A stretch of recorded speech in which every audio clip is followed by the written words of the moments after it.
নমস্কাৰ শিক্ষাগুৰু ছাৰ বাইদেউসকল, আপোনালোকৰ নিজৰ সন্তানৰ বা ছাত্ৰ ছাত্ৰীসকলৰ আধাৰ কাৰ্ড এপ্লাই কৰিছে কিন্তু আধাৰ কাৰ্ড অহা নাই নেকি? আপোনালোকৰ বাবে এটা বিশেষ গুৰুত্বপূৰ্ণ এটা বিষয় লৈ আহিছোঁ যে আপোনালোকে যি আধাৰ কাৰ্ড এপ্লাই কৰাৰ পাছত যোনটো এনৰোলমেণ্ট নাম্বাৰ আছে বা যে আপোনালোকে স্ক্ৰীনত দেখা পাইছে যে এই ৰিচিপ্টখন আছে, এই ৰিচিপ্টখনৰ জৰিয়তে আপোনালোকে কেনেকৈ আজি আপোনালোকৰ নিজৰ মোবাইলতে বা আপোনালোকৰ যি লেপটপ আছে বা কম্পিউটাৰত আছে, এই কম্পিউটাৰত আপোনালোকে কেনেকৈ নিজৰ আধাৰ কাৰ্ডখন বা ল'ৰা বা ছোৱালীৰ আধাৰ কাৰ্ডখন আপোনালোকে কেনেকৈ ডাউনলোড কৰিব পাৰিব, মই আজি এই ভিডিঅ'টোৰ যোগেদি সম্পূৰ্ণ প্ৰচেছ ষ্টেপ বাই ষ্টেপ দেখাবলৈ যত্ন কৰিম আছোঁ। তো ছাৰ বাইদেউসকল, আশা কৰিছোঁ আপোনালোকে ভিডিঅ'টো সম্পূৰ্ণ শেষলৈকে যাব আৰু আপোনালোকে ভিডিঅ'টো যিমান পাৰে শ্বেয়াৰ কৰি দিব, যাতে প্ৰতিজন অভিভাৱক অভিভাৱিকা বা শিক্ষাগুৰু ছাৰ বাইদেউসকলে কথাখিনি জানিব পাৰে আৰু ছাত্ৰ ছাত্ৰীৰ যি আধাৰ কাৰ্ড এপ্লাই কৰিছে সেই আধাৰ কাৰ্ড এপ্লাই কৰা ৰিচিপ্টখন দি যাতে আধাৰ কাৰ্ডখন ডাউনলোড কৰি আধাৰ কাৰ্ডৰ নম্বৰটো UDAS প্লাছত ভৰাই ল'ব পাৰে। তেনেহ'লে ব'লক আমি মোবাইল স্ক্ৰীণতে গোটেইখিনি কথা জানি লওঁ। আপোনালোকে যিকোনো এটা ব্ৰাউজাৰত যাব, ক্ৰোম বাজাৰ বা গুগলত যাব। ক্ৰোম বাজাৰ বা গুগলত যোৱাৰ পাছত আপোনালোকে চাৰ্চ বাৰত লিখিব eAadhar.uidai.gov.in। আপোনালোকে যি লিংকটো দেখা পাইছে আপোনালোকে এই লিংকটোত আপোনালোকে ক্লিক কৰি দিব। এই লিংকটোত ক্লিক কৰাৰ লগে লগে আপোনালোকে এনেধৰণৰ এটা বিশেষ পেজ খোল খাব, যি পেজটোত আপোনালোকে ডকুমেণ্ট আপডেট, ডাউনলোড আধাৰ এনেধৰণৰ অপশ্যনসমূহ দেখা পাব। আপোনালোকে যি ডাউনলোড আধাৰ যি অপশ্যনটো দেখা পাইছে, এই ডাউনলোড আধাৰ অপশ্যনটোত আপোনালোকে ক্লিক কৰি দিব। এই অপশ্যনটোত ক্লিক কৰাৰ লগে লগে আপোনালোকে এনেধৰণৰ এটা বিশেষ পেজ খোল খাব, যি পেজটোত আপোনালোকে দেখা পাব unique identification authority of India, অৰ্থাৎ আপোনালোকৰ যি আধাৰ ডাউনলোড প্ৰচেছ, ইয়াতে আপোনালোকে এনেধৰণৰ পেজটো খোল খাব। আৰু ইয়াতে আপোনালোকৰ চাওক, ইয়াতে অপশ্যন আছে আধাৰ নাম্বাৰ। আপোনালোকে আধাৰ নাম্বাৰ মাৰিও আপোনালোকে ইয়াতে আধাৰ কাৰ্ডখন ডাউনলোড কৰিব পাৰিব। যিহেতু আধাৰ নাম্বাৰ এতিয়াও অহা নাই, তাৰ বাবে আমি কি কৰিম, যি এনৰোলমেণ্ট ID নাম্বাৰটো আছে এই এনৰোলমেণ্ট ID নাম্বাৰ ইয়াতে আমি ক্লিক কৰিম। যিহেতু আমি এনৰোলমেণ্ট ID নাম্বাৰটো আমি পাইছোঁ, অৰ্থাৎ আমি এপ্লাই কৰাৰ লগে লগে যি এনৰোলমেণ্ট ID নাম্বাৰটো পাইছোঁ, আমি সেই এনৰোলমেণ্ট ID নাম্বাৰটো ইয়াতে দি দিব লাগিব। এনৰোলমেণ্ট ID নাম্বাৰ আপোনাৰ 14 ডিজিটৰ হয়, গতিকে আমি এনৰোলমেণ্ট ID নাম্বাৰটো এতিয়া আমি ইয়াতে ভৰাই দিম। এনৰোলমেণ্ট ID নাম্বাৰটো দিয়াৰ পাছত আপোনালোকে চিলেক্ট EID ডেট, অৰ্থাৎ আপোনালোকে যি এনৰোলমেণ্ট কৰিছে সেই ডেটটো আপোনালোকে ইয়াতে চিলেক্ট কৰিব লাগিব। ইয়াতে ক্লিক কৰাৰ লগে লগে এনেধৰণৰ পেজটো খোল খাব বা কেলেণ্ডাৰখন খোল খাব। আপোনালোকে যোনটো ডেটত আপোনালোকে এপ্লাই কৰিছিল আধাৰৰ কাৰণে, আপোনালোকে যি এনৰোলমেণ্ট ৰিচিপ্টখন আছে এই ৰিচিপ্টখনৰ আপোনালোকে স্ক্ৰীণত দেখা পাইছে এই ডেটটো আপোনালোকে, অৰ্থাৎ যিমান ডেটত আপোনালোকে এপ্লাই কৰিছে সেই ডেটটো আপোনালোকে ইয়াতে চিলেক্ট কৰি দিব।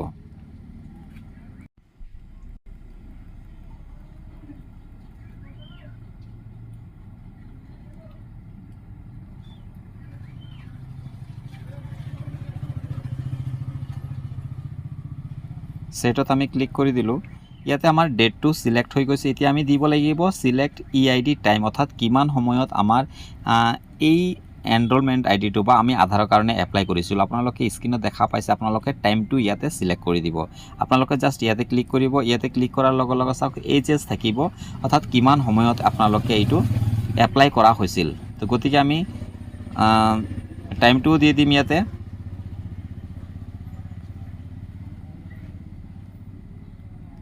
আৰু ছেকেণ্ডটোও দি দিম আমি ইয়াতে। আমি ঘণ্টা তথা আৱাৰ্ছ, মিনিটছ এণ্ড ছেকেণ্ড আমি গোটেইখিনি দি দিলোঁ। কিমান ঘণ্টাত, কিমান মিনিটত আৰু কিমান ছেকেণ্ডত হৈছিল আমি গোটেইখিনি দি দিলোঁ। গোটেইখিনি দিয়াৰ পাছত আমি কি কৰিব লাগিব, জাষ্ট আমি যি কেপচাৰটো আছে এই কেপচাৰটো আমি দি দিব লাগিব। কেপচাৰটো দিয়াৰ পাছত আমি জাষ্ট কি কৰিব লাগিব, চেণ্ড OTP যি অপশ্যনটো দেখা পাইছে আপোনালোকে, চেণ্ড OTP অপশ্যনটোত আমি ক্লিক কৰি দিম। চেণ্ড OTP অপশ্যনটোত ক্লিক কৰাৰ লগে লগে আপোনালোকৰ যি মোবাইল নাম্বাৰ ৰেজিষ্টাৰ কৰা থাকিব, সেই মোবাইল ৰেজিষ্ট্ৰেশ্যন কৰা মোবাইল নাম্বাৰটোত, অৰ্থাৎ আপোনালোকে যি নাম্বাৰটো দিয়া হৈছিল সেই নাম্বাৰটো এটা OTP আহিব। ইয়াতে ক্লিক কৰি আপোনালোকে এটা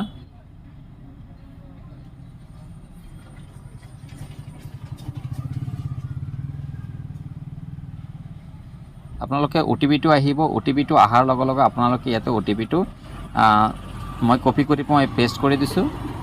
আপোনালোকে যি OTPটো আহিব, OTPটো অহাৰ পাছত আপোনালোকে কি কৰিব লাগিব, জাষ্ট ভেৰিফাই এণ্ড ডাউনলোড যি অপশ্যনটো আছে এই অপশ্যনটোত আপোনালোকে ক্লিক কৰিব লাগিব।